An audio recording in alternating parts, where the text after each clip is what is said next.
Bonjour et bienvenue dans cette nouvelle vidéo. On est dimanche 7 avril. Hier c'était le mastermind avec Steve Abdelkarim sur Paris. Et donc là je suis encore sur Paris, j'ai passé la nuit ici. D'ailleurs ce soir je vois l'ami Charles. Et du coup ce dimanche, c'est un premier dimanche du mois. Le premier dimanche du mois, les musées sont ouverts, donc autant pouvoir en profiter, surtout quand on est sur Paris. Et là, je me suis demandé, alors lequel? Alors, le musée d'Orsay, ça va me rappeler le collège, le lycée, les trucs d'école. Le Louvre, trop classique. Puis j'ai vu 2-3 trucs et je me suis dit, bon, moi j'aime bien tout ce qui est médiéval. Et donc, pourquoi pas le musée, justement, médiéval de Paris.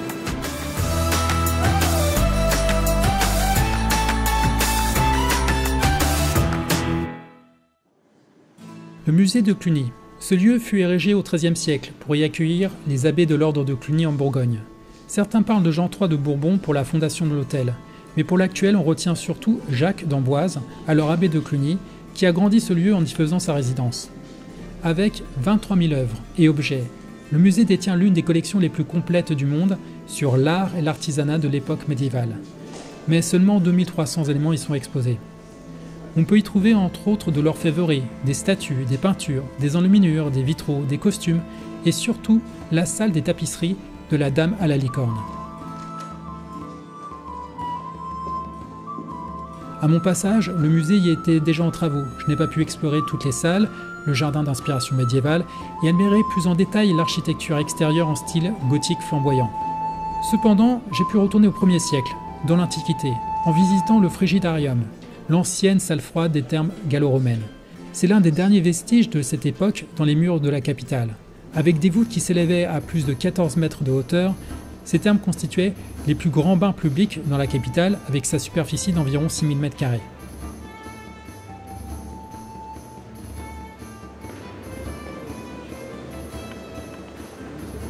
Une fois sorti, je continue ma balade dans le quartier latin, surnommé ainsi à cause des écoles d'université médiévales, et je me retrouve face à un monument, dont le nom vient de l'Empire romain. Le Panthéon fut bâti dans un style néoclassique au XVIIIe siècle, pour devenir l'église Sainte-Geneviève. À peine achevée en 1790, la Révolution passant par là, son destin changea. Il fut décidé qu'il servirait désormais à honorer des grands personnages ayant marqué l'histoire de France, hormis les militaires. Depuis, parmi les illustres inhumés, on y retrouve entre autres Jean Moulin, Voltaire, Marie Curie, Victor Hugo, Émile Zola, Simone Veil, Jean Jaurès. J'aurais aimé visiter l'intérieur, contempler la coupole dont la construction a fait débat, mais les heures d'attente m'en ont dissuadé. J'ai préféré me perdre un instant dans la musique. J'ai continué mon avancée sur cette place, bordant la mairie du 5e, l'université de la Sorbonne Panthéon, la bibliothèque Sainte-Geneviève, pour me retrouver face à la magnifique église Saint-Étienne-du-Mont, mêlant art gothique et renaissance. Dans le passé, sur ces terres, se tenait l'église abbatiale de Sainte-Geneviève. Au XVe siècle, jugée trop petite pour la population grandissante, fut construite, accolée mais indépendante, l'église Saint-Étienne-du-Mont. L'abbatiale se dégradant, fut ordonné de le remplacer par l'église qui deviendra le Panthéon. À l'âge sombre de la Révolution, les deux édifices furent presque entièrement dépouillés, et pour ce qui restait de l'abbatiale, très peu de temps après fut détruit. L'église Saint-Étienne-du-Mont a pu néanmoins conserver son magnifique jubé, le seul qui reste à Paris, et aussi son orgue de tribune et la chaire à prêcher. C'est sous le Premier Empire que l'église est restaurée par Victor Baltard. Alors, en ce moment, même si je ne mange plus le midi, ça fait à peu près un mois, je teste un peu ça, ça me laisse plus d'énergie. Eh bien, vers 16h, j'ai quand même le goûter. Pour moi, ça reste sacré. Donc, je viens de me poser chez Anthony Boson, l'essentiel. Ça a l'air d'être plutôt bon. Ils font pas mal de pain bio là-dedans. Et alors, c'est vrai que ça coûte un certain prix, mais je pense que ça vaut le détour, surtout qu'ils sont bien notés sur Internet. Donc voilà, là, je me fais ma petite pause goûter du 16h et on se fait plaisir avec un petit crumble.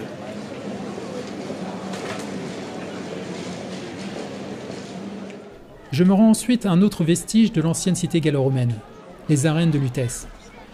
Construite au 1er siècle, cet amphithéâtre à Seine de 15 000 places est devenu un lieu de détente pour les Parisiens et un terrain de jeu idéal pour les enfants.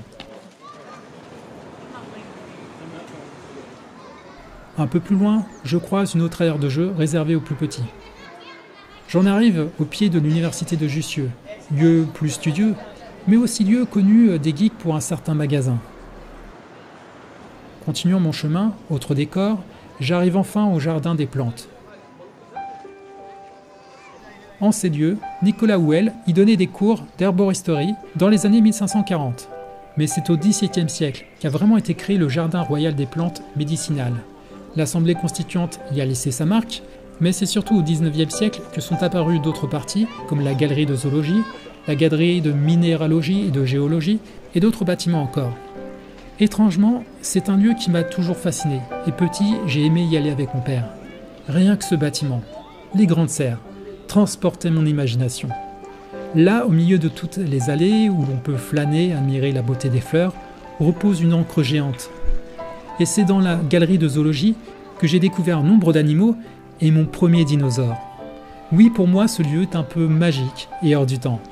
Je comprends que de nombreuses familles y viennent se poser ici pour y trouver un peu de distance par rapport à la vie parisienne, parfois un peu oppressante. Et c'est avec plein de souvenirs et d'énergie que je reprends mon chemin à travers la cité parisienne.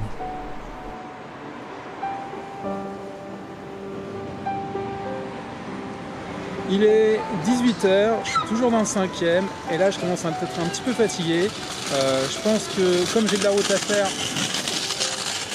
je crois que ça va être vraiment le moment que je me rentre. Voilà, en tout cas ça fait vraiment plaisir de passer comme ça une journée agréable, vraiment. On sent que le printemps est revenu, les arbres ont fleuri, les gamins sont sortis, les familles et tout, et la vie est là, quoi. On dit Paris c'est le stress, oui. Mais à d'autres moments, c'est aussi extrêmement plaisant de pouvoir s'y balader, s'y promener, profiter un petit peu de ce que peut nous offrir Paris, tout simplement. Voilà, allez, moi je vous dis à bientôt. N'oubliez pas, soyez vivants, soyez rêveurs, soyez des rêveurs actifs. Salut!